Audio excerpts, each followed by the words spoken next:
yang amat dihormati Datuk Setia Profesor Madya Dr. Haji Anhar bin Haji Opir, Sahibus Samahah, Datuk Seri Utama Diraja Mufti Selangor. Yang amat dihormati Datuk Haji Imran bin Haji Kadir, Datuk Orang Kaya Mahabijaya Petaling, orang besar negeri daerah Petaling.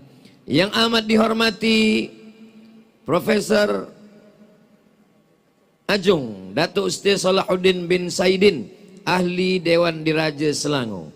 Yang dimuliakan, oh ini nama saya sendiri, Al-Fadil Ustaz Muhammad Farhan bin Wijaya, Sahibul Fadilah, Imam Besar Masjid Sultan Salahuddin Abdul Aziz Shah, datuk-datuk, datin-datin, tuan-tuan, puan-puan, muslimin, muslimat, semua yang berhadir malam ini mendapatkan pahala jihad fi sabilillah.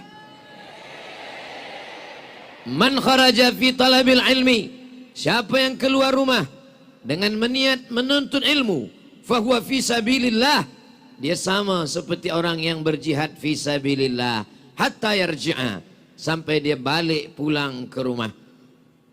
Man salaka tariqan, siapa yang berjalan melalui suatu jalan, yaltamisu fi ilman, di jalan itu dia mendapatkan ilmu, sahalallahu lahu bihi tariqan ilal jannah, dimudahkan Allah baginya jalan ke surga.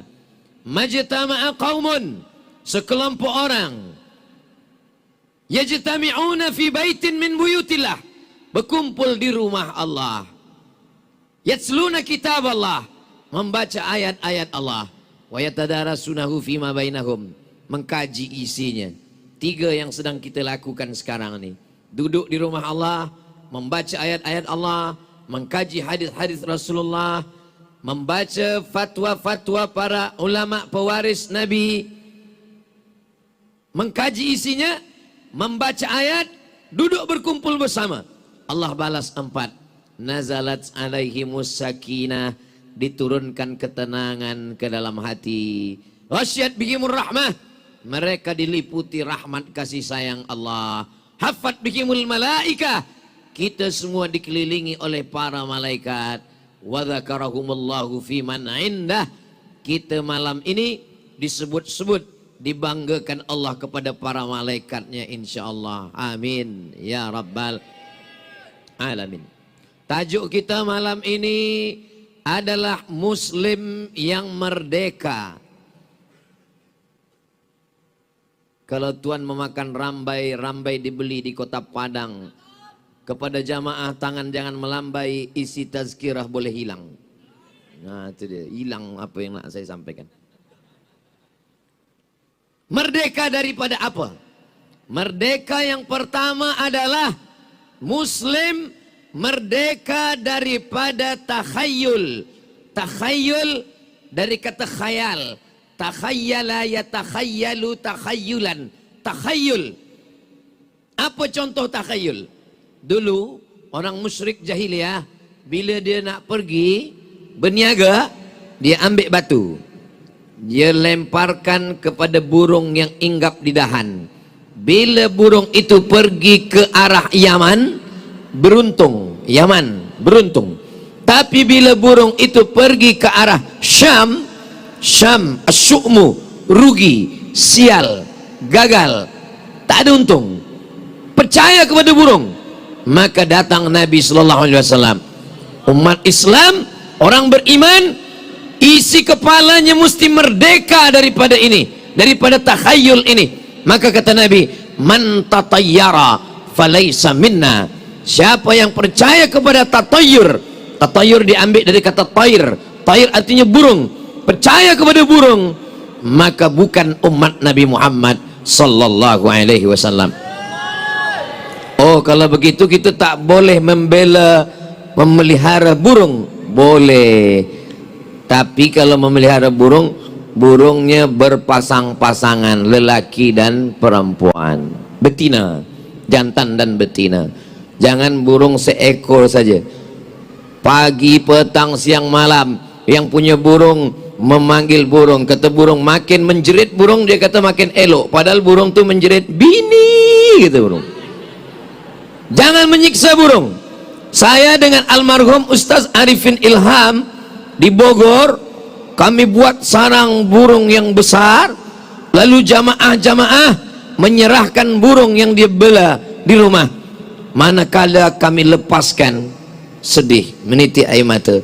Burung tak boleh terbang, sebab seumur hidup tak pernah terbang. Dia berjalan macam katak, berjalan macam cicak. Maka burung, kalaupun kita nak bela, maka berikanlah sarang yang besar.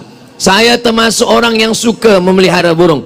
Masa saya kecil, saya pergi, saya tengok burung serindit, warnanya hijau, kepala merah bercampur kuning. Saya sangat suka. Saya masukkan ke dalam sarang, saya sangkutkan ke atas pokok jambu. Balik saya sekolah, saya tengok dia sudah dikerumuni semut. Maka saya buka sarangnya, saya bersihkan daripada semut-semut yang menggigit. Lama saya tegak menengok, macam mana kalau saya yang nasib macam itu, tak boleh membela diri. Lepas tu saya bukakan, umur saya waktu itu 10 tahun. Sampai hari ini saya tak pernah lagi melakukan itu. Silakan. Ada sahabat Nabi, budak kecil, namanya Abu Umair. Panggilan dia belum ada anak, dia budak kecil, Abu Umair. Dia memelihara seekor burung. Burung itu dipanggil Nabi sallallahu alaihi wasallam. Tiba saja burung itu sudah mati. Apa kata Nabi? Ya Abu Umair, ma fa'alan Nughair. Nughair, burung yang kecil. Wahai Abu Umair, apa kabar Nughair, burung kecil yang engkau bela, yang engkau pelihara di rumah? Itu dalil boleh, tapi jangan menyiksa. Jangan sampai tak bagi makan, jangan sampai tak bagi minum, jangan sampai tak ada pasangan, jangan sampai di kandang yang kecil hingga dia tak boleh terbang, jangan sampai ditakut-takutkan. Tapi percaya, kalau dibela burung ini, bunyinya begini, rezeki akan besar. Kalau burung ini, maka kita mesti merdeka, bebas daripada takhayul ini. Kalau yang lalu kita tak tahu, malam ini kita dibagi tahu oleh Sayyidina wa Maulana Muhammad sallallahu alaihi wasallam. Rezeki tak ada terkait dengan burung. Rezeki tak ada hubung kait dengan binatang, dengan haiwan. Kita mencari rezeki, lepaskan daripada fikiran-fikiran yang tak betul. Kita hanya disuruh berusaha. Pagi, bismillahi tawakkaltu ala Allah, la haula wala quwata illa billah. Innamal khamru khamar, wal maisir judi, wal ansab, menjembelih binatang untuk berhala. Potong kambing, potong kerbau, potong lembu, serahkan kepada berhala. Wal azlam, azlam anak panah yang belum dibagi bulu ayam. Anak panah ujungnya besi, pangkalnya bulu ayam. Anak panah yang belum dibagi bulu ayam, bahasa Arabnya azlam. 3 anak panah diletakkan di dalam Ka'bah. Tangkai anak panah ditulis la, tidak, naam, iya. Yang satu lagi kosong, tak ada la, tak ada naam. Nanti bila dia nak pergi, nak berniaga, nak bisnes, nak buka kebun kurma, maka dia pergi ke dalam Ka'bah, dia ambil 3 anak panah, dia guncang, dia pejam mata. Bila terambil naam, dia teruskan. Bila terambil la, dia tak teruskan. Bila tak terambil apapun ada kosong, ulang sekali lagi. Manakala Islam datang, haram melakukan ini. Dalam satu ayat, innamal khamru khamar, wal maisir judi, wal ansab, menjembelih binatang untuk berhala, wal azlam, memutar anak panah untuk nasib kehadapan. Bagaimana nasib kehadapan, bagaimana tahun kehadapan. Wal azlam, apa kata Allah? Rijsun, najis, min amali syaitan, perbuatan syaitan. Fajtanibuh, maka jauhkan ini semua. Muslim yang merdeka, merdeka daripada anak panah, merdeka daripada burung. Dia hanya percaya kepada Allah. Apa kata Nabi berpesan kepada Sayyidina Abdullah bin Abbas? Idza sa'alta fas'alillah. Kalau minta, mintalah kepada Allah. Idza sta'anta fasta'in billah. Kalau minta tolong, minta tolonglah kepada Allah. Kita subuh, du'a, zuhur, asar, maghrib, isya, tahajud, witir, salat hajat, tasbih, kita hanya berkata iyyaka na'budu wa iyyaka nasta'in. Saya percaya kepada Allah tapi percaya kepada burung. Saya percaya kepada Allah tapi percaya kepada anak panah. Saya percaya kepada Allah tapi percaya kepada lembu, kambing yang disembelih untuk berhala. Apa beza kita dengan Abu Jahal? Apa beza kita dengan Abu Lahab? Apa beza kita dengan orang kafir musyrik? Apakah orang kafir musyrik tak mengenal Allah? Apakah mereka tak tahu Allah? Apakah mereka tak menyembah Allah? Mereka tahu Allah. Wala in sa'altahum man khalaqas samawati wal ard. Kalau kamu tanya kepada orang kafir musyrik jahiliyah, siapa yang menciptakan langit? Siapa yang menciptakan bumi? La yaqulunna Allah. Mereka menjawab, yang menciptakan langit, yang menciptakan bumi Allah. Wala in sa'altahum, kalau kamu tanya kepada mereka, man anzala minas sama'i ma'a, siapa yang menurunkan air dari langit? La yaqulunna Allah. Mereka akan menjawab, yang menurunkan air dari langit Allah. Wala in sa'altahum man khalaqahum, siapa yang menciptakan kamu? Mereka berkata, yang menciptakan kami Allah, yang menurunkan air hujan Allah, yang menciptakan langit dan bumi Allah. Tapi masih meminta kepada burung, meminta kepada pokok kayu, maka mereka disebut dengan musyrik. Kenapa musyrik? Bukan tak percaya kepada Allah, percaya kepada Allah, tapi mempersekutukan Allah, menduakan Allah. Maka datang ajaran Islam, la ilaha illallah. Tidak ada pokok kayu, tidak ada lembu, tidak ada binatang, tidak ada anak panah, tidak ada burung. Kita hanya menyembah kepada Allah Subhanahu wa ta'ala. Itulah makna tauhid, mentauhidkan Allah. La in asyrakta, kalau engkau syirik, la yahbatanna amaluka, maka segala amal engkau hilang. Salatmu hilang, puasamu terbang, zikirmu melayang. Sebab apa? Sebab mempersekutukan Allah.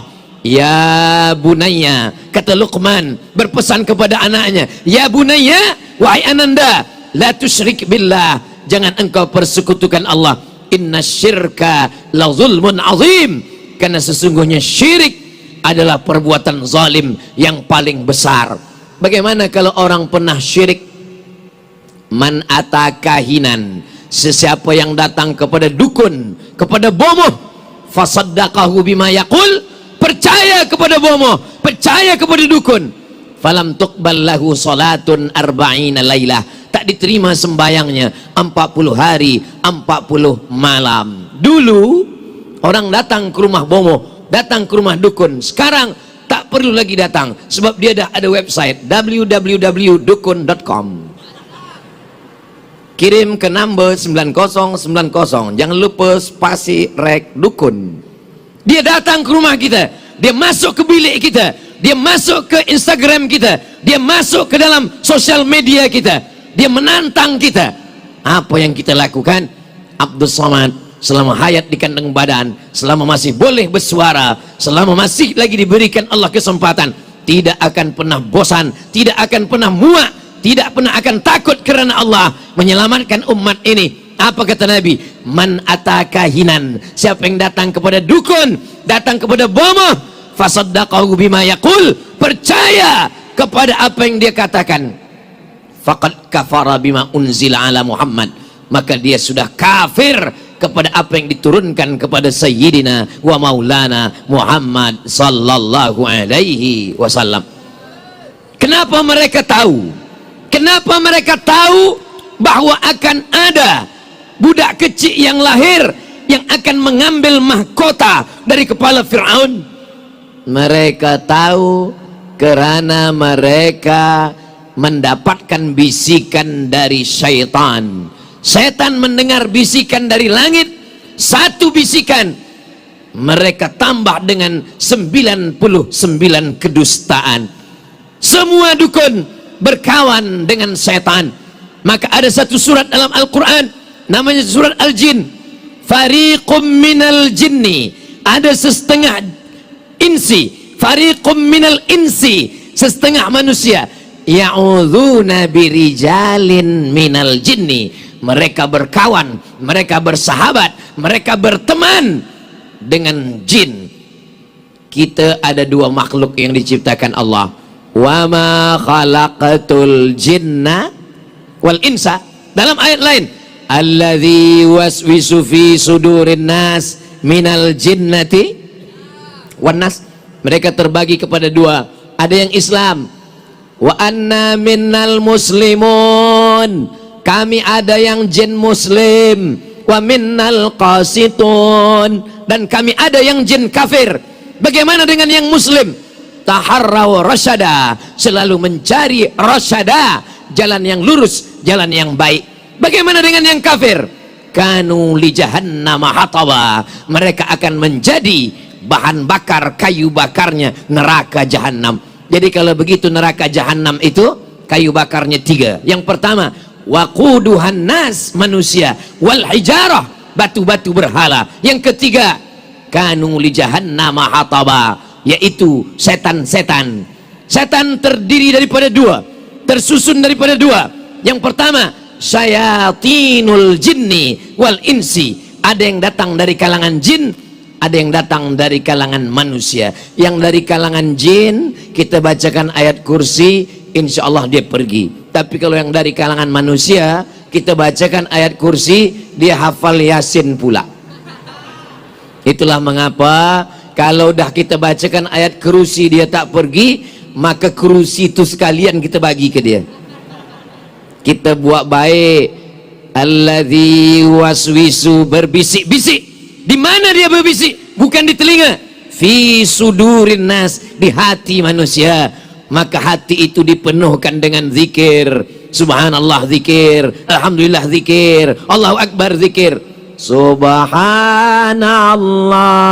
walhamdulillah wala ilaha illallah wallahu akbar wala haula wala quwwata illa billahil aliyyil azim. Subhanallah zikir, alhamdulillah zikir, Allahu akbar zikir, subhanallah wa bihamdihi subhanallahil azim.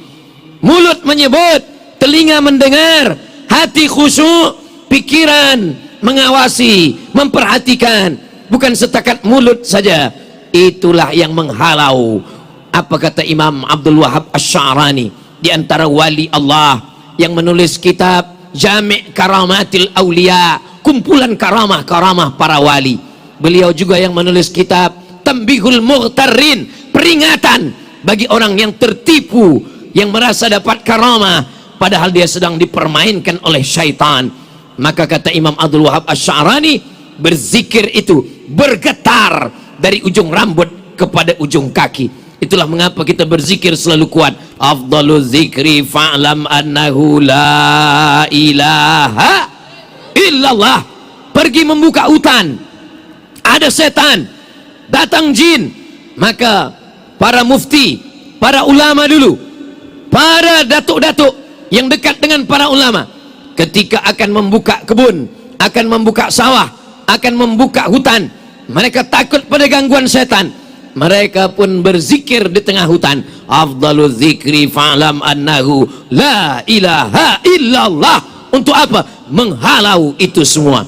Dulu di kampung saya, kalau orang nak buka kebun kelapa, nak buka sawah, itu biasanya bertahlil dulu. Dari mana asal muasal bertahlil ini? Sebab orang Melayu di kampung saya dulu sebelum Islam datang, biasanya mereka menggali lubang, dipotong seekor kambing, dimasukkan kepala kambing ke dalam. Untuk apa? Supaya hantu-hantu jin yang ada di situ dibagi kepala kambing. Tapi manakala Islam datang, ulama datang, datanglah ulama bertanya, apa yang kamu buat? Kata orang Melayu di kampung saya, Datuk, ini kami buat supaya hantu-hantu tak mengamuk, kami bagi kepala kambing. Tak boleh, mubazir. Jadi macam mana Datuk ulama? Kambingnya bawa ke rumah, kita gulai. Lalu apa yang kita buang? Yang kita buang najis, yang tak boleh dimakan. Apa dia? Darah. Darah tak boleh dimakan, buang. Hurrimat alaikumul maitatu, tak boleh makan bangkai. Waddamu, tak boleh makan darah. Walahmul khinzir, tak boleh makan babi. Maka darahnya buang, kepalanya tu kepalanya bawa balik ke rumah. Itulah asal muasal bila kita bagi malam tahlil, ada malam baca yasin, ada malam kenduri, maka kepala kambing pasti dibagi kepada ulama, dan Ustaz Abdul Somad pun selalu dapat itu. Itulah asal muasalnya. Kenapa? Karena dulu kepala kambing diserahkan kepada hantu, lalu kemudian ulama datang melarang perbuatan ini. Kenapa kita mahu dijajah oleh setan? Kita muslim yang merdeka, kita tak takut pada apapun, takut kita sudah habis kepada Allah subhanahu wa ta'ala. Tapi manakala kepala kambing ini dimakan, terasa pening kepala berkunang-kunang. Orang pun dah khawatir, nampaknya hantu dah mula mengamuk. Bukan hantu mengamuk, kolesterol mengamuk. Jangan takut kepada setan. Kenapa? Karena kita lebih mulia daripada malaikat. Mana bukti kita lebih mulia daripada malaikat? Wa idh qulna lil malaikati, kami katakan kepada seluruh malaikat, usjudu li Adam, sujudlah kamu kepada Adam. Fasajadu, semua malaikat bersujud, illa iblis, kecuali iblis. Iblis bukan malaikat. Iblis bukan malaikat. Mana dalil iblis bukan malaikat? Buka surat Al-Kahfi. Kana minal jinni, iblis berasal dari kalangan jin. Fafasaqa an amri rabbih, beliau melawan perintah Allah subhanahu wa ta'ala. Dalil pertama. Dalil kedua, bahwa iblis bukan malaikat. Ketika Allah bertanya kepada dia, Allah bertanya bukan karena Allah tak tahu, Allah maha tahu. Allah nak bagi tahu pada sesiapa saja yang tak tahu dan tak mahu tahu dan tak pernah ambil tahu. Maka Allah tanya kepada dia, ma mana'aka alla tasjuda li Adam, kenapa kamu tidak mau bersujud kepada Adam? Idh amartuka, manakala aku perintahkan pada engkau sujud kepada Adam, kenapa tak mahu? Khalaqtani min nar, kau ciptakan aku dari nar, dari api. Wa khalaqtahu min tin, sedangkan dia engkau ciptakan dari tanah. Ana khairum minhu, saya lebih baik, saya lebih mulia, saya lebih tinggi, saya. Itulah yang menyebabkan dia keluar. Khalaqtani min nar, saya diciptakan dari api, sedangkan malaikat diciptakan dari nur, sedangkan kita diciptakan dari mintin, dari tanah. Api sifatnya ke atas, sombong, angkuh, menyala. Tanah, tawadu, rendah hati, ke bawah. Tapi kawan saya ini Ustaz Abdul Somad katanya dari tanah. Kenapa dia payah betul bayar hutang? Dia dari tanah liat. Semua kita ni daripada Adam. Kullukum min Adam alaihi salam wa Adam min turab. Kamu diciptakan daripada tanah dan kita pun akan kembali kepada Allah subhanahu wa ta'ala. Jangan mau dijajah oleh bomoh, jangan mau dijajah oleh setan, jangan dijajah oleh anak panah, jangan dijajah oleh burung, jangan dijajah oleh pokok kayu, jangan dijajah oleh perbintangan. Nabi Ibrahim alaihissalam berhadapan dengan orang-orang yang menyembah berhala, dijajah oleh berhala. Maka Nabi Ibrahim alaihissalam mengambil kapak, lalu dia hancurkan semua. Selepas dia hancurkan, dia gantungkan satu kapak di berhala yang paling besar, dia sangkutkan. Selepas itu orang kampung pun balik dari kebun, mereka tengok semua patung-patung hancur. Manakala itu apa kata mereka? Ini pasti perbuatan Ibrahim, tangkap Ibrahim. Mereka tangkap Nabi Ibrahim alaihissalam. Lalu mereka katakan, a anta fa'alta hadza bi alihatina ya Ibrahim, apakah engkau yang melakukan ini kepada Tuhan-Tuhan kami ya Ibrahim? Nabi Ibrahim dengan akalnya, Nabi Ibrahim itu rasional, Nabi Ibrahim itu menggunakan fikiran. Apa kata Nabi Ibrahim? Bal fa'alahu kabiruhum hadza, yang melakukan ini adalah patung yang paling besar. Fas'aluhum, tanyalah yang kecil-kecil, in kanu yantiqun, kalau mereka boleh menjawab, tanyalah mereka. Orang kalau dia kalah dengan otak, kalau dia kalah dengan fikiran, dia akan pakai tangan. Mereka berkata, bunuh Ibrahim, bakar Ibrahim. Kenapa? Karena kalah menggunakan fikiran. Manhajuna manhajul bayan. Islam tidak pernah menggunakan senjata kecuali hanya untuk ad-difa' anin nafs, mempertahankan kebenaran. Waqatiluhum, bunuhlah mereka. Siapa yang dibunuh? Alladzi qatalakum, orang-orang yang membunuh kamu. Tapi manakala tiada pembunuhan, la yanhakumullahu 'anil ladzina lam yuqatilukum fid din. Kalau mereka tidak memerangi kamu, walaupun mereka berbeza agama dengan kamu, tidak seakidah dengan kamu, tapi mereka baik, berjiran, berkawan, tak memerangi kamu. Walam yukhrijukum min diyarikum, mereka tak menghalau kamu, mereka tak mengusir kamu, mereka tak mengganggu kamu. Antabarruhum, yang dua balas dengan dua. Antabarruhum, buat baik pada mereka. Wa tuqsitu ilaihim, bersikap adil kepada mereka. Ibrahim lemah sendirian di tengah umat yang dijajah oleh berhala. Maka apa kata Nabi Ibrahim? Terdiam. Mereka mengatakan harriquhu, bakar dia. Manakala Nabi Ibrahim akan dibakar, dia berserah diri kepada Allah. Maka datanglah pertolongan Allah. Apa kata Allah?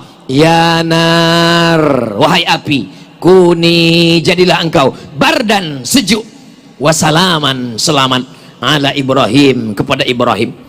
Sejuklah engkau wahai api. Seandainya ayat itu sampai sejuk, mati Nabi Ibrahim, beku karena sejuk. Tapi ujung ayat itu wasalaman, sejuk dan selamat. Itulah doa yang selalu dibaca jamaah yang akan pergi umrah. Ustaz Abdul Somad, saya nak pergi umrah ke tanah suci Makkah Madinah. Saya dengar kabar di sana panas bukan main, 40-50 darjah. Boleh Ustaz ajarkan pada saya doa? Bacalah doa ini. Ya narukuni bardan wasalaman ala Ibrahim. 40, 30, 2 pekan balik daripada umrah. Alhamdulillah Ustaz Abdul Somad, selama di Makkah Madinah terasa sejuk karena membaca doa ini. Bila datang ditanya ke kawan yang lain, macam mana dia selama di sana? Dia memang tak pernah ke masjid, tidur di hotel saja. Patutlah tak pernah terasa panas. Allah Subhanahu wa ta'ala menurunkan doa ini bukan untuk membenarkan yang salah, tapi meluruskan kesalahan-kesalahan. Orang yang salah mencari ayat-ayat untuk merasa dirinya benar, bukan mencari kebenaran. Allah turunkan Al-Quran ini, dzalikal kitabu la raiba fihi hudan, menjadi petunjuk. Syahrul Ramadan alladzi unzila fihi al-Quran hudan, menjadi petunjuk. Bukan untuk kita ambil ayat, kita ambil hadis untuk membetulkan, membenarkan, supaya kita merasa benar. Padahal dalam hati kita yang paling kecil, kita tahu bahwa perbuatan ini adalah salah. Begitulah umat Islam disuruh supaya apa? Jangan mau dijajah oleh burung, dijajah anak panah, dijajah oleh bomo, dijajah oleh dukun, dijajah oleh berhala. Pikiran dia bebas, dia adalah hamba Allah Subhanahu wa ta'ala. Nabi Muhammad sallallahu alaihi wasallam datang membebaskan manusia min ibadatil ibad ila ibadati rabbil ibad, dari menyembah manusia, menyembah makhluk, kepada menyembah Allah, daripada menjadi hamba manusia menjadi hamba Allah. Makanya nama-nama hamba Ka'bah, Abdul Ka'bah di robah Nabi. Siapa nama kamu? Abdul Ka'bah di robah Nabi. Namanya menjadi Abdullah bin Abi Quhafah, kerana dia anak, dia gadis nikah dengan Nabi, dipanggil dengan Abu Bakar Siddiq radhiyallahu an. Nama asli dia Abdul Ka'bah. Siapa nama kamu? Abdul Syams, hamba matahari. Syirik, tak boleh menghambakan diri kepada matahari. Dirubah Nabi namanya menjadi Abdurrahman. Nama ayah dia Sakhar, nama kampung dia Dos, nama lengkapnya Abdurrahman bin Sakhar Ad-Dusi dari Yaman. Masuk Islam tahun ke-7. Kerana selalu membawa kucing, dipanggil ya Abahir, Abu Hurairah radhiyallahu an. 3 tahun saja hidup dengan Nabi, tapi hafazan hadisnya lebih banyak di antara sahabat yang lain, daripada Abu Bakar Siddiq, daripada sahabat yang lain. 7 sahabat Nabi paling banyak meriwayatkan hadis. Yang paling banyak di antara mereka adalah Sayyidina Abu Hurairah radhiyallahu an. Man bassata ridaahu, siapa yang membentangkan sorbannya, hatta ulqiya maqalati hada, sampai saya sampaikan hadis ini, fala yansa ma sami'ahu minni abada, dia tak akan lupa apa yang dia dengar dari mulutku selamanya, kata Nabi. Sesahabat-sahabat semua berlumba ingin membentangkan surban di atas pasir. Rupanya Abu Hurairah lah yang beruntung. Dia letakkan, Nabi pun duduk di atas. Selepas itu dia gulung balik. Apa kata Nabi? Sebagaimana engkau menggulung sorban ini, begitulah hafazan-hafazan hadis itu bergulung di dalam kepalamu. Ini salah satu kemuliaan. Nama-nama dirubah Nabi. Abdul Ka'bah tak boleh menghambakan diri pada Ka'bah. Abdul Syams tak boleh menghambakan diri pada matahari, pada berhala. Diganti dengan Abdullah, Abdurrahman, Abdurrahim, Abdus Somad. Menghambakan diri kepada Allah subhanahu wa ta'ala. Walillahil asma'ul husna. Allah punya nama yang baik-baik. Fad'uhu biha. Berdoalah kepada Allah. Ya Rahman, Ya Rahim, Ya Malik, Ya Qudus, Ya Salam, Ya Mu'min, Ya Muhaimin, Ya Aziz. Memintalah kepada Allah subhanahu wa ta'ala. Kata pepatah Melayu, lain padang, lain belalang, lain lubuk, lain ikannya.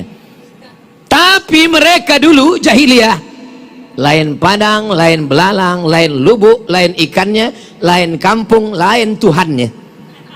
Ada satu kampung nama Tuhannya Lata, ada satu kampung nama Tuhannya Uzza, ada satu kampung nama Tuhannya Naham, ada satu kampung nama Tuhannya Lata, Uzza, Manat, Hubal, Jibti, Taghut, Naham. Berapa Tuhan mereka semua? Dihitung kira oleh Syekh Safiur Rahman Al-Mubarakfuri dalam kitab Ar-Rahiq Al-Makhtum. Tuhan dia semuanya 360. Kalau disembah sehari satu, setahun baru selesai. Jadi kalau cerita masalah ibadah, maka musyrik jahiliyah lah yang paling rajin beribadah. Ini bukan masalah rajin beribadah, tapi beribadah kepada siapa? Datanglah lelaki yang bertuhankan kepada Tuhan, nama Tuhannya Naham. Dia bawalah secawan susu, dia letakkan di hadapan Naham. Wahai Tuhan Naham, ini aku bagi engkau susu, tolonglah engkau berkati aku, engkau bagi aku rezeki, engkau jaga aku dari gangguan semua yang merosakkan aku. Selepas dia berdoa, dia buka mata, dia tengok susu dah habis. Rupanya diminum anjing. Anjing ada di situ minum. Selepas anjing itu meminum, kenyang sudah perut dia, dahaga dia dah lepas semua, dia angkat kaki dia sebelah, dia kencingi Naham. Berpikirlah lelaki ini, nama lelaki ini Abu Dzar Al-Ghifari. Sedangkan susu dia kena minum, dia tak boleh melawan. Sedangkan dia kena kencing pun tak boleh melawan. Apa lagi nak menyelamatkan aku? Seandainya orang yang punya akal fikiran, menggunakan akalnya, afala ta'qilun, kenapa tak berakal? Afala tatafakkarun, kenapa tak berfikir? Afala tatadzakkarun, kenapa tak ingat?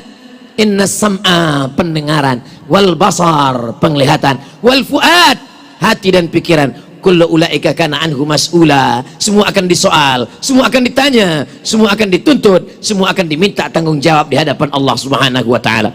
Ada satu neraka, nama nerakanya Sa'ir. Orang yang masuk dalam neraka Sa'ir ini siapa? Bukan pencuri, bukan peminum khamar, bukan orang makan riba. Orang yang masuk dalam neraka Sa'ir adalah orang yang tidak pernah menggunakan akalnya. Lau kunna nasma'u, andai kami mahu mendengar, au naqilu, andai kami mau berfikir, ma kunna min ashabis Sa'ir, pasti kami tak akan masuk dalam neraka Sa'ir. Orang-orang yang ada pikiran, diciptakan Allah akal yang membezakan kita dengan haiwan. Kalau kita belah kepala ayam, maka otak yang ada juga di kepala kita. Tapi apa bezanya? Dia tak berfikir, tidak menggunakan akal. Malaikat berakal, tapi tak ada nafsu. Haiwan bernafsu, tak ada akal. Kita diberikan Allah dua-dua. Akal, orang Arab kalau dia pakai ghutrah, pakai sorban, diikat di atas. Cobalah tengok raja-raja Saudi Arabia, selepas pakai ghutrah, diikat. Kalau yang dililitkan di kepala, ini namanya imamah. Kalau ditutupkan, namanya ghutrah. Ada pengikatnya di atas hitam, itu namanya iqal. Iqal diambil dari kata 3 huruf. Aqala, akal. Akal itu apa maknanya? Mengikat. Iqal mengikat supaya gutrah surban tak terbang dihembus angin, diikat. Kita dibagi Allah akal untuk mengikat. Apa yang diikat oleh akal? Hawa nafsu. Maka apa kata pepatah orang Melayu? Kalau haiwan dengan manusia, manusia yang dipegang cakapnya, kalau haiwan yang dipegang talinya. Maka kalau ada manusia yang tak boleh dipegang cakapnya, ikatlah dia guna pakai tali. Akal dibagi Allah subhanahu wa ta'ala yang tak ada pada makhluk yang lain. Jin ada akalnya, tapi dikalahkan oleh hawa nafsunya. Kita, kalau akal kita lebih daripada hawa nafsu, kita lebih mulia daripada malaikat. Nabi Adam contohnya. Tapi kalau akal kita tak dipakai, kalah oleh hawa nafsu. Apa kata Allah? Lahum qulubun, mereka punya hati dan pikiran, la ya'qiluna biha, tapi tak dipakai untuk berfikir. Ulaika kal an'am, mereka macam haiwan, macam binatang. Balhum adal, bahkan mereka lebih hina, lebih buruk daripada binatang. An'am, ada satu surah dalam Al-Quran, surah Al-An'am. Apa makna an'am? Haiwan ternak, kambing, lembu, kerbau, unta. Kenapa dikatakan an'am? Kerana kalau kita punya kambing, kita jaga 2 tahun, kita bagi makan minum rumput, insya Allah Aidil Adha kita sembelih Bismillahirrahmanirrahim. Tapi kalau ada manusia, kita bagi makan minum 40 tahun, kita sembelih, apa yang akan berlaku? Begitulah manusia. Ulaika kal an'am, mereka seperti haiwan. Siapa dia? Yang tak menggunakan telinga, tak menggunakan mata, tak menggunakan hati dan pikiran. Kita dibebaskan dari penyembahan ini. Nabi Ibrahim menghadapi orang-orang yang menyembah bintang. Lalu apa kata Nabi Ibrahim alaihissalam? Falamma ra'al qamara bazighan, ketika Nabi Ibrahim melihat ada bulan muncul, hadza rabbi, ini Tuhan. Falamma afala, ketika pada siang hari bulan hilang, inilah uhibbul afilin, aku tidak akan suka menyembah kepada bulan. Setengah orang mengatakan Nabi Ibrahim mencari Tuhan. Tengok matahari, ini Tuhan. Datang malam Tuhan hilang, yang hilang bukan Tuhan. Tengok malam ada bulan, datang siang bulan hilang, kalau begitu bukan bulan. Tengok bintang, Tuhan. Datang bulan terang, bintang hilang, kalau begitu bukan Tuhan. Nabi Ibrahim tidak mencari Tuhan. Yang mencari Tuhan itu filosof, Socrates, Aristo, Demokritos. Yang mencari Tuhan itu filosof dari Greek. Nabi-nabi tidak mencari Tuhan. Nabi-nabi dikirim Allah wahyu kepada dia. Lalu kenapa Nabi Ibrahim memandang bulan, bintang, matahari? Nabi Ibrahim sedang mengajar kepada mereka yang menyembah bintang-bintang, yang percaya kepada bintang-bintang, bahwa matahari, bulan, bintang-bintang bukan Tuhan. Mereka adalah makhluk ciptaan Allah subhanahu wa ta'ala. Sampai hari ini masih ada orang yang percaya kepada bintang-bintang. Bila Anda lahir bulan April, bintang Anda Taurus. Jangan menikah dengan Pisces, ikan, karena kambing masuk angin bila jumpa ikan. Bagaimana mempengaruhi perjodohan? Pernikahan batal, gagal, hanya kerana percaya kepada bintang-bintang. Kadzdzabal munajjimun walau sadaqu. Dusta, bohong orang yang percaya kepada perbintangan. Kita tapi disuruh belajar perbintangan, betul, kita belajar ilmu perbintangan, namanya ilmu falak, tapi bukan yang berpengaruh kepada nasib manusia. Itu bertentangan dengan iman yang keenam, antu'mina billah wa malaikatihi wa kutubihi wa rusulihi wal yaumil akhir wa bil qadari khairihi wa syarrihi taqdir. Tidak ada yang boleh mengetahui takdir kecuali hanya Allah subhanahu wa ta'ala. Adapun perbintangan, ramalan daripada ahli nujum, bintang najm, bintang-bintang nujum, mereka percaya. Kadzdzabal munajjimun, mereka pendusta, pembohong. Islam membebaskan manusia, mukmin yang merdeka, jangan mau dijajah oleh bintang. Bila bintang Anda ini, jangan usaha bulan ini, karena tidak akan beruntung. Kita masih terjajah. Penjajah Belanda sudah lama pulang, penjajah Jepun sudah lama balik, penjajah Inggris sudah lama tidak di negeri kita. tapi pikiran kita masih lagi terjajah oleh hewan, oleh bintang, oleh berhala, oleh anak panah, oleh ramalan, oleh setan.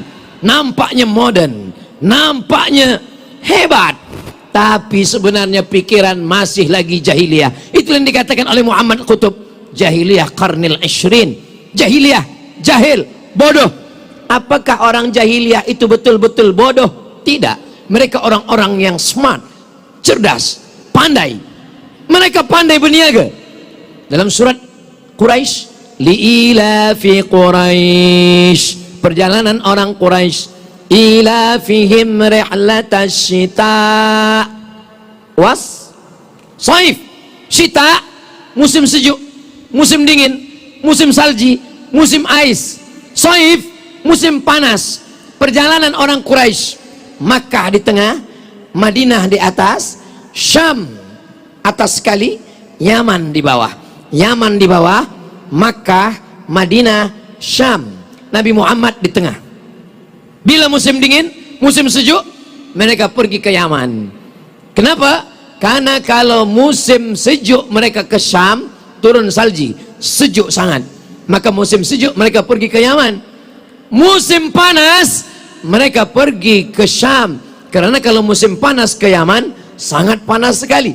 Musim sejuk ke Yaman, musim panas mereka pergi ke Syam. Berapa negara itu sekarang? Kita hitung kira sama. Yaman, Saudi Arabia, Suria, Lebanon, Palestin. 5 negara. Apa maknanya? Yaman, Saudi Arabia, Jordan, Suria, Palestin. 5 negara. Apa maknanya? Mereka adalah bisnismen. Bisnismen ekspor import. Mereka bukan peniaga dalam negeri. Mereka adalah orang-orang yang hebat. Tapi mengapa mereka disebut jahiliyah? Mereka jahiliyah dalam masalah ketauhidan, dalam masalah penjajahan pikiran. Mereka tidak merdeka. Mereka masih dijajah oleh kejahilan. Mereka buat Tuhan dari tepung gandum. Ada Tuhan dari batu, ada Tuhan dari kayu, ada Tuhan dari besi, ada Tuhan dari emas. Mereka buat Tuhan dari tepung gandum, dicampur dengan susu, dicampur dengan mentega, dicampur dengan telur ayam. Selepas itu dibentuk manusia. Lepas itu mereka pun berdoa. Bila mereka lapar, mereka cuil, mereka makan. Jahil, bodoh. Maka Islam menyelamatkan manusia daripada penjajahan ini. Inilah penjajahan yang merosakkan. Yang dia rosak bukan negeri. Kalau penjajah dari Europe, dari Jepun, yang dia rosakkan negeri, yang dia bunuh orang. Tapi penjajahan ini adalah penjajahan fikiran. Masih banyak lagi fikiran umat Islam yang masih terjajah. Maka yang dibersihkan adalah akidah. Coba tengok dalam ayat-ayat ibadah. Apa yang pertama kali sebelum ibadah? Sebelum ibadah adalah akidah. Alif Lam Mim. Dzalikal kitabu la raiba fihi hudal lil muttaqin. Siapa yang muttaqin? Alladzina yu'minuna bil ghaib. Akidah. Wa yuqimuna shalah. Ibadah. Wa mimma razaqnahum yunfiqun. Ibadah harta. Akidah dulu. Yu'minuna bil ghaib.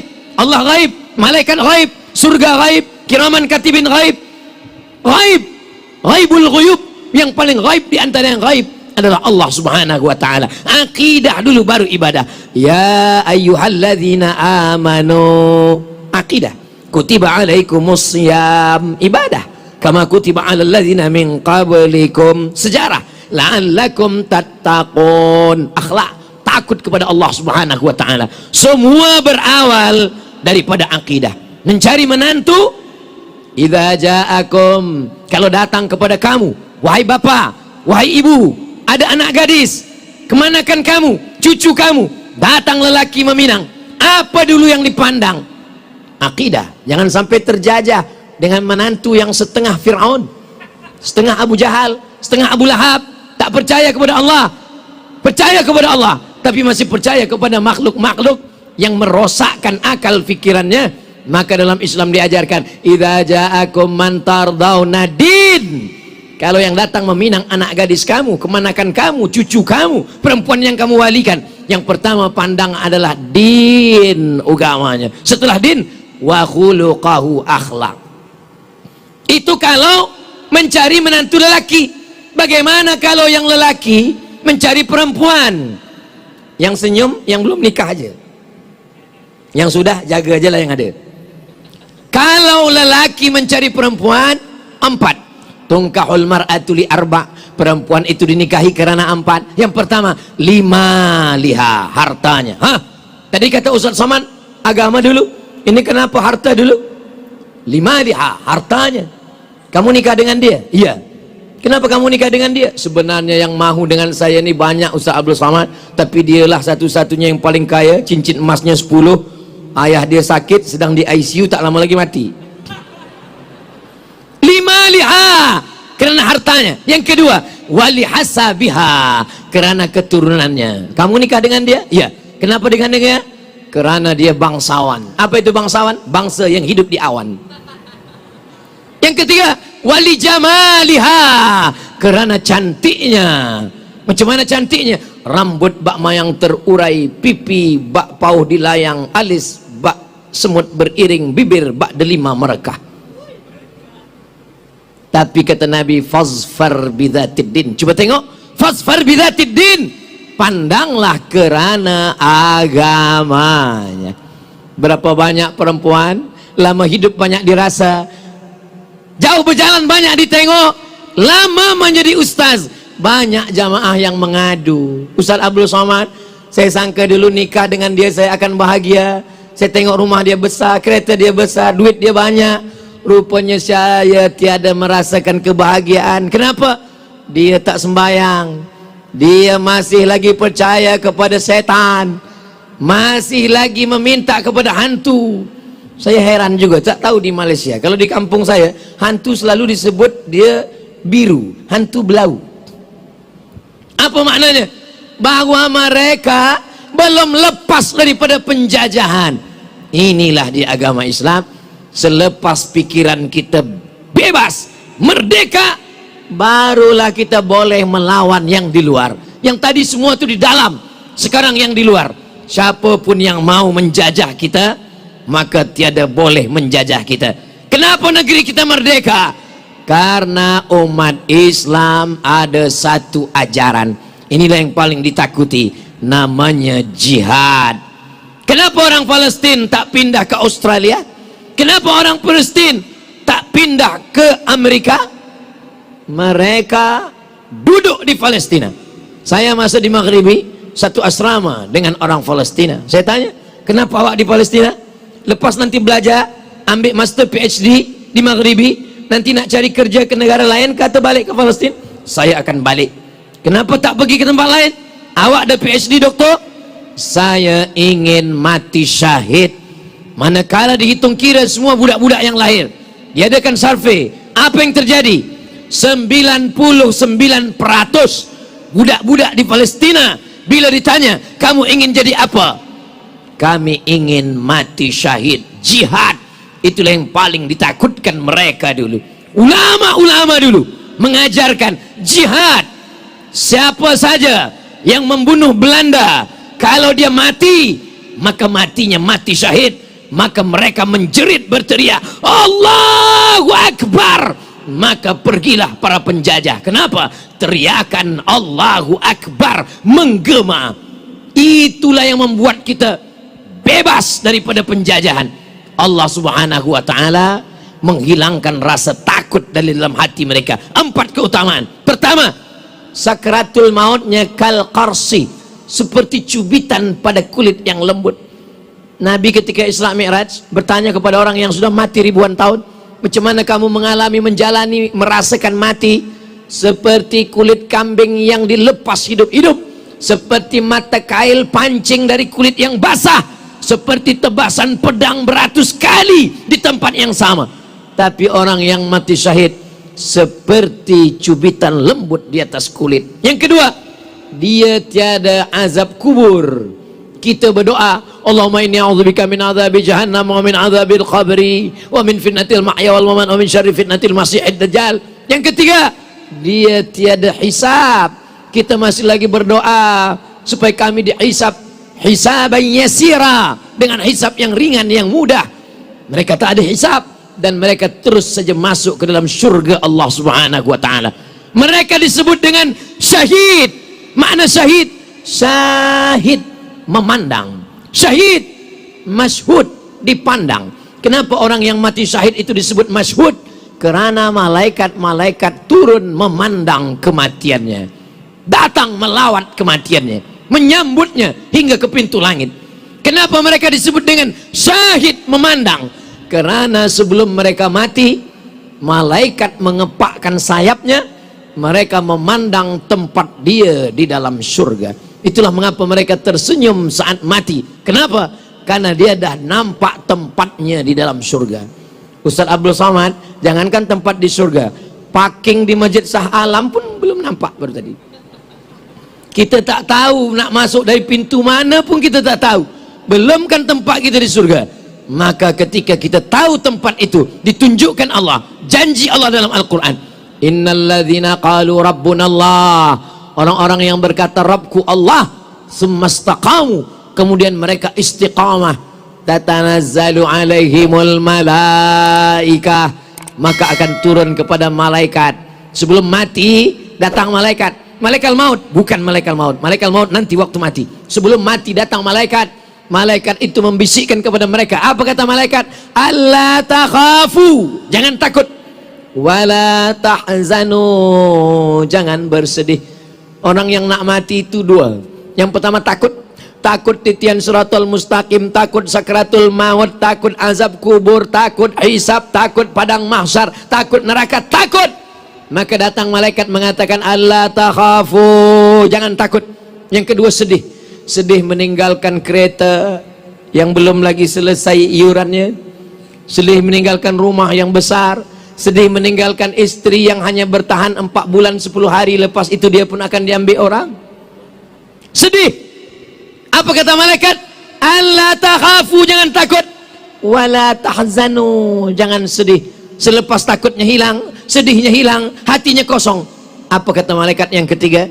Wa abshiru bil jannati allati kuntum tu'adun, berbahagialah engkau mendapatkan surga yang dijanjikan Allah Subhanahu wa taala. Mudah-mudahan kita termasuk yang istiqamah insyaallah. Malam cuti, malam 31 Desember, mestinya orang berjalan di padang, di jalan semuanya, orang keluar rumah. Tapi di Shah Alam semua orang ke masjid, menjaga dirinya dari segala perbuatan syubhat dan haram. Ya Allah, jadikanlah kami semua yang ada di sini istiqamah dalam iman dan Islam. Saya selalu ditanya oleh pemuda belia, Ustaz Abdul Somad, bila malam pertukaran pergantian tahun 31 Desember, malam 1 Januari, apa yang mesti kami lakukan supaya kami tak terkena perbuatan maksiat, dosa? Kalau di negeri kamu ada masjid yang buat majelis zikir, datang. Kalau tak ada, tidur. Kami tak boleh tidur, makan ubat tidur. Bismika Allahumma ahya wa amut, tidur. Sebab bila tak tidur, kita duduk di rumah, tonton televisyen, datang kawan, ajak keluar, pusing sana, pusing sini, buat dosa, buat maksiat. Tapi kita malam ini, Masya Allah, tabarakallah, malaikat yang menjaga kita malam ini, esok subuh, selepas sembahyang subuh, malaikat yang menjaga malam, dengan malaikat yang menjaga siang, berjumpa pada salat subuh. Selepas itu mereka menghadap Allah. Allah bertanya, bukankah Allah tak tahu? Allah nak bagi tahu. Allah tanya kepada malaikat yang menjaga malam, hai malaikat penjaga malam, ya, apa yang dilakukan mereka di Shah Alam malam tadi?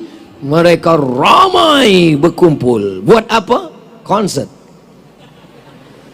Mereka tak ada buat dosa, mereka tak ada buat maksiat, mereka berzikir, mereka beriktikaf, mereka mendengarkan tazkirah. Mereka ada juga beberapa yang tidur. Yang tidur itu pun juga selamat daripada perbuatan maksiat. Jadi setengah pemuda ini datang ke saya, Ustaz Abdul Somad, cemanalah saya nih ya. Kenapa kamu? Saya nih kalau Nabi kan sikit tidur, kalau saya nih sikit-sikit tidur, sikit-sikit tidur. Pemuda yang tidur menyelamatkan dirinya daripada maksiat lebih baik daripada yang terjaga dan buat maksiat. Tapi jangan sebab ini tidur semua. Gagal kuliah, gagal PhD, tak berhasil bekerja. Semua direktur mengadu semua. Manager-manager semuanya. Jangan dengar lagi tazkirah Ustaz Somad. Selepas tazkirah dia kamu tidur semuanya. Kita ini makhluk yang kalau terjaga buat amal, kalau tidur pun dia bernilai amal. Kenapa tidurnya amal? Sebab dia berkata bismika Allahumma ahya. Jangan baca, kadang mau tertidur. Saudaraku yang dimuliakan Allah Subhanahu wa taala, semua perbuatan kita adalah ibadah. Kenapa?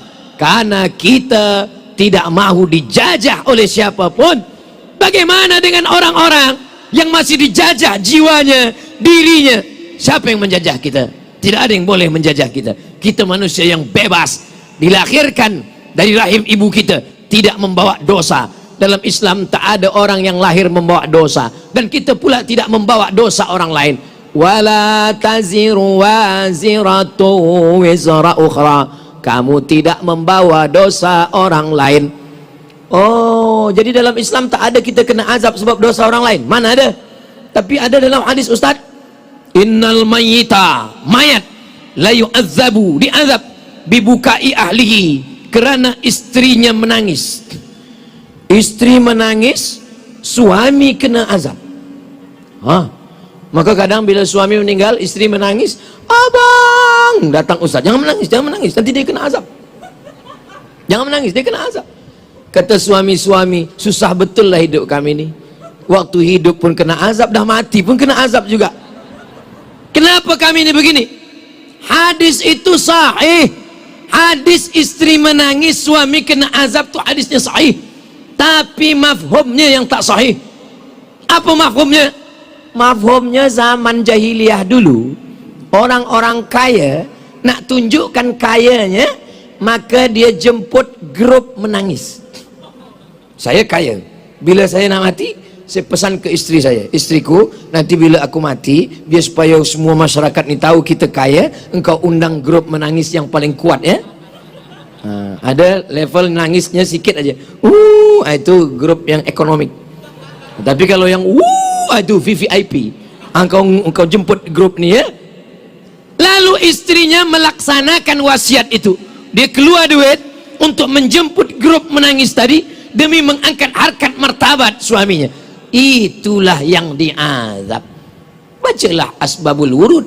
Kalau ayat asbabun nuzul, tapi kalau hadis asbabul wurud, sebab turunnya hadis itu. Mengapa sampai Nabi mengatakan suami diazab? Sebab istri menangis. Sebab istri melaksanakan wasiat daripada suami. Adapun kita tidak memikul dosa orang lain, kenapa kita merasa terjajah? Kenapa bisa merasa bersusah hati? Pikirkan saja dosa kita, jangan kita pikirkan dosa orang lain. Kita menyelamatkan diri di hadapan Allah Subhanahu wa taala. Yauma yafirul mar'u min akhi. Orang akan lari dari saudaranya. Wa ummihi, ibunya. Wa abi, ayahnya. Wa sahibatihi, istri lari dari suami, suami lari istri. Wa bani, anak-anaknya. Likulli imri'in minhum yawma idzin sya'nun yughni. Setiap orang akan berhadapan mempertanggungjawabkan semua perbuatannya. Hembusan nafas, bisikan telinga, lintasan hati, gerak lidah. Ma yalfizu min qaulin, satu kata yang keluar illa ladaihi raqibun atid. Ada malaikat yang mengawasi, ada malaikat yang mencatat semuanya. Ditunjukkan malaikat, ini kitab catatan amalmu, Iqra, baca. Kita tak disuruh baca Quran. Di dunia kita disuruh baca Quran, di akhirat kita disuruh membaca catatan amal kita. Iqra kitabak, baca buku catatan amalmu. Kafa binafsikal yauma alaika hasiba. Cukuplah itu sebagai penghitung yang mengira semua segala amal-amal. Mudah-mudahan dosa kita yang lalu-lalu diampunkan Allah Subhanahu wa taala. Majlis kita ni majlis zikir. Selepas kita ni berzikir dalam kitab Musnad Ahmad bin Hanbal, maka kata malaikat manakala kita tegak berdiri, Qumu maghfuran lakum, berdirilah kamu dalam keadaan dosa kamu diampunkan Allah Subhanahu wa taala.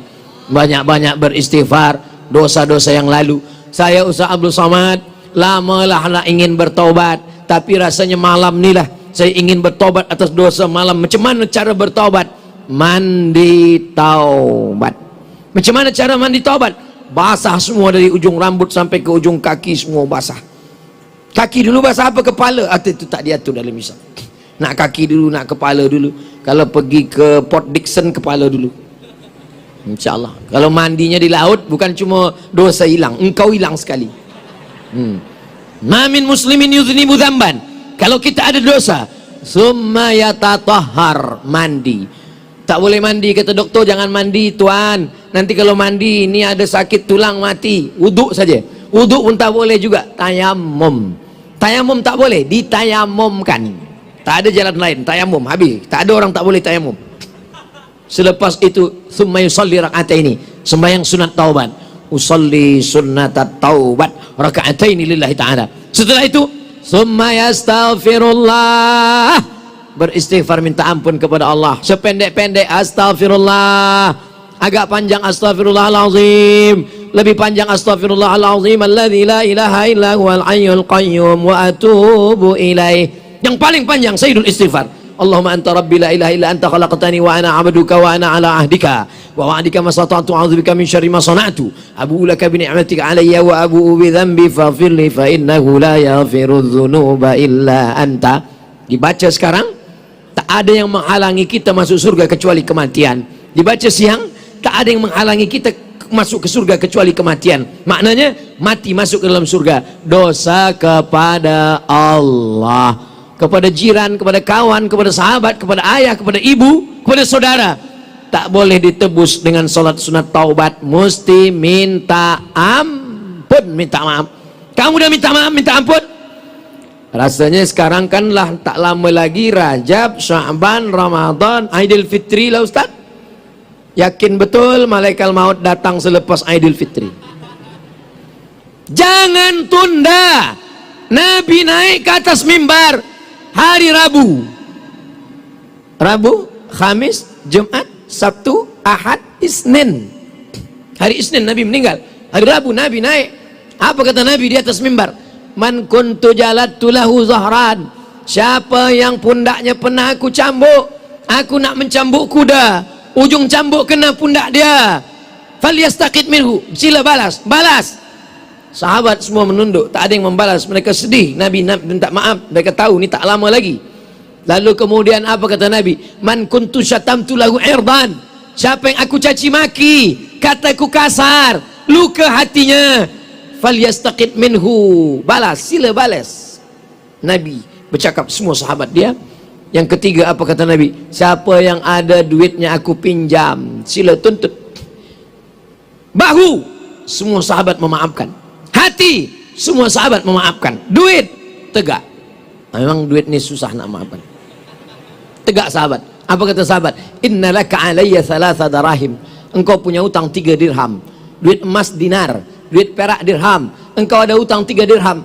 Fadl bin Abbas, saudara Abdullah bin Abbas, anak Abbas bin Abdul Muttalib. Apa kata Nabi? Irfa' ya Fadl, tolong bayarkan Fadl. Nabi meminta maaf. Lebih baik minta maaf di sini daripada nanti kita mencari di mahsyar. Mahukah tuan puan datuk datin yang mulia memaafkan Al-Faqir Abdul Somad? Dari bunyinya macam tak mau. Maaf tak selamanya dikeluarkan lalu mulut.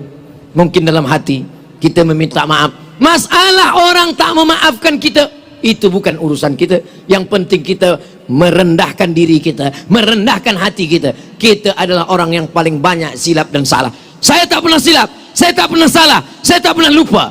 Saat itu engkau sedang silap, salah dan lupa. Masumiyal insanu bi insanin illa linisyanihi, manusia tak disebut manusia kecuali kerana lupanya. Kullu bani Adam khatta'un, semua manusia ini salah. Wa khairul khatta'in at-tawwabun, sebaik-baik orang yang bersalah adalah orang yang bertaubat kepada Allah. Mari kita mula malam ini, esok pagi, sampai kita hari kiamat, sampai kita mati, anak cucu kita semuanya soleh dan solehah. Allah menjaga negeri yang kita diami, menjadi baldatun thayyibatun wa rabbun ghafur, pemimpin adil dan amanah, anak-anak kita semua soleh dan solehah, keluarga sakinah mawaddah warahmah. Mudah-mudahan semua kita diberikan kebaikan dunia akhirat, masuk ke dalam surga bersama Rasulullah sallallahu alaihi wasallam. Tadi saya mula tazkirah ni pukul 9, sekarang dah pukul 10, 60 minit saya tegak berdiri. Mudah-mudahan semua yang kita lakukan ini diridhai Allah Subhanahu wa taala. Terima kasih segala perhatian. Mohon maaf segala kesilapan dan kekhilafan. Aqulu qauli hadza astaghfirullah li wa lakum.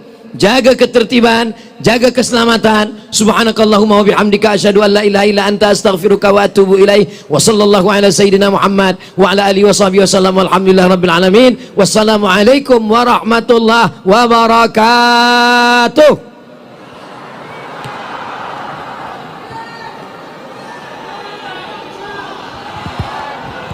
Waalaikumsalam warahmatullahi wabarakatuh.